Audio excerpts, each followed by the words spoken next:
अस्सलाम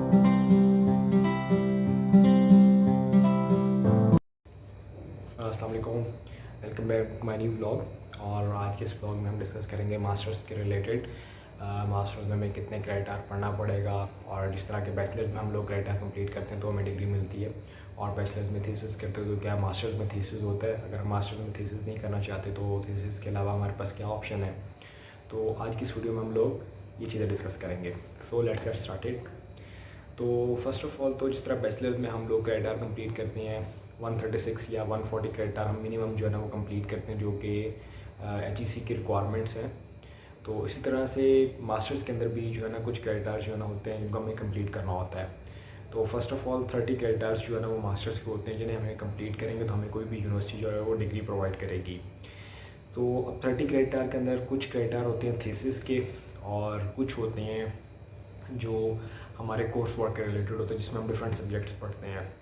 तो अब जितनी भी यूनिवर्सिटीज़ हैं उनके अंदर 24 क्रेडिट आवर्स के सब्जेक्ट्स होते हैं, मतलब कि हर सब्जेक्ट जो है वो 3 क्रेडिट आवर का होता है। अब जिस तरह बैचलर्स के अंदर हमारे पास जो है ना वो 3 क्रेडिट आवर का सब्जेक्ट होता है, और साथ उसकी कोई एक आधे की लैब भी होती है। तो मास्टर्स के अंदर जो है ना वो लैब नहीं होती। मास्टर्स के अंदर जस्ट जो है ना वो आपने कोर्सेज जो है ना वो पढ़ने होते हैं। तो अब 24 को यानी कि ना क्रेडिट आवर के कोर्सेज़ हैं। तो अब आप पहले सेमेस्टर के अंदर 4 कोर्सेज़ पढ़ते हैं, सेकंड सेमेस्टर में 4 कोर्सेज़ पढ़ते हैं, तो यूँ आपके 24 क्रेडिट आवर्स जो है ना वो 2 सेमेस्टर्स में कंप्लीट हो जाते हैं। लेकिन बहुत सारी यूनिवर्सिटीज़ जो होती हैं वहाँ पे लिमिट होती है कि आपने एक सेमेस्टर में 9 क्रेडिट आवर्स से ज़्यादा जो है ना वो आप नहीं उठा सकते। तो इस तरह कुछ स्टूडेंट्स का जो कोर्स वर्क है वो 3 सेमेस्टर्स के अंदर जो है ना वो कंप्लीट होता है। तो अब जो है जो 6 क्रेडिट आवर्स बच रहे हैं 24 के बाद, तो वो हमारे थीसिस के होते हैं, थीसिस 1 और थीसिस 2। तो वो थीसिस एक ही होता है, लेकिन उसको उन्होंने 2 पोर्शन के अंदर डिवाइड किया होता है कि थर्ड सेमेस्टर और फोर्थ सेमेस्टर के अंदर जो है ना वो डिवाइड किया होता है। अब जब हमने अपने कोर्स वर्क कंप्लीट कर लिया, अब हम थीसिस की तरफ शुरू हो गए, मतलब कि आगे बढ़ रहे थीसिस की तरफ। तो अब उसमें हम लोग रिसर्च करते हैं, कोई टाइटल देखते हैं कि इसके अंदर हम कोई नोवेलिटी लेके आ सकते हैं, हम कोई नया काम कर सकते हैं, प्रीवियस वन का काम को देखते हैं और उसके अंदर अपनी कोई एडिशन करते हैं। फिर उसके बाद हम पेपर की पब्लिकेशन करते हैं किसी जर्नल के अंदर, कॉन्फ्रेंस के अंदर।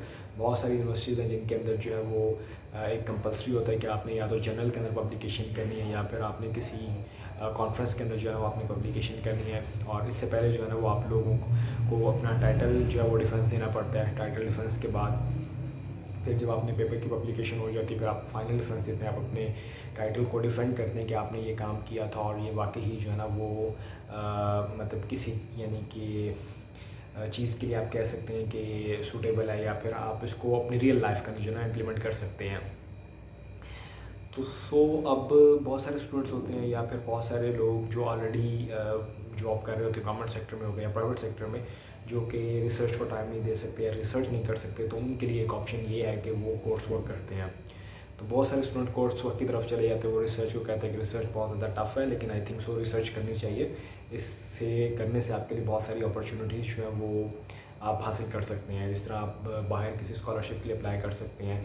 लेकिन जो स्टूडेंट्स यानी कि कोर्स वर्क की तरफ शिफ्ट हो जाते हैं, उनके लिए ये अपॉर्चुनिटी ख़त्म हो जाती है, और ना तो वो आगे PhD के लिए अप्लाई कर सकते हैं, ना फॉरेन स्कॉलरशिप के लिए अप्लाई कर सकते हैं।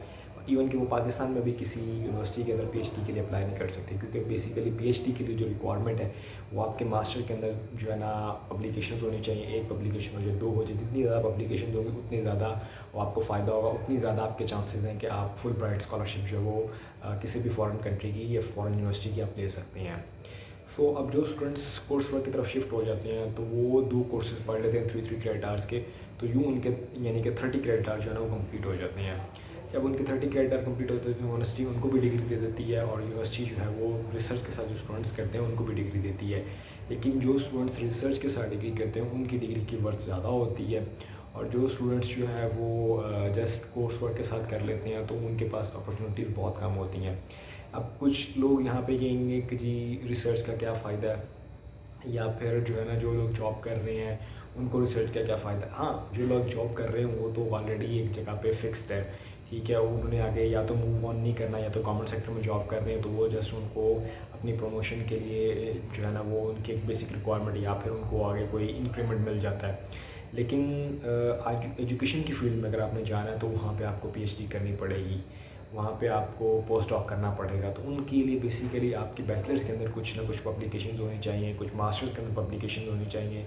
फिर देन आप उनके बिहाफ के ऊपर जो है वो किसी भी यानी कि प्रोफेसर को जो कि फॉरेन यूनिवर्सिटी के अंदर पढ़ा रहे हैं या फिर सर्व कर रहे हैं, आप उनको ट्रेस कर सकते हैं, उनको ईमेल कर सकते हैं कि मेरा रिसर्च इंटरेस्ट ये, मैंने इसके ऊपर पब्लिकेशंस किए। देन आपको बहुत सारे जो है वो बाहर जाने के मौके मिल सकते हैं। So this is all about today video, that is about जो है वो मास्टर के एडमिशन से लेके मास्टर्स में क्या क्या होता है। ठीक है, thank you so much. Video को लाइक करें, शेयर करें और सब्सक्राइब करें।